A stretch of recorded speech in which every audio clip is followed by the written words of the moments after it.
المحامي الألماني الدكتور باتريك باينهوفر قال إن هذا عار على ألمانيا لو كان هناك أي اتفاق بينها وبين النظام الانقلابي في مصر. أريد أن أشكر كل الذين سألوا عني أو تعاطفوا معي أو كتبوا أو اتصلوا أو يعني تعاطفوا في هذه القضية. أشكر كل الجالية المصرية في ألمانيا التي بدأت تتحرك بالفعل، وهناك مظاهرة أمام المطار، وقالوا أن هناك مظاهرة غدا ستكون أمام المستشارية وأمام البرلمان أيضا للتنديد بهذا الأمر.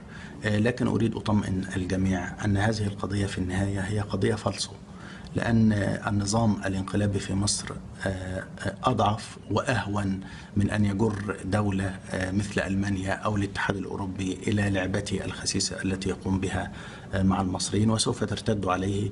وسوف إن شاء الله أخاطبكم قريبا بملء حريتي.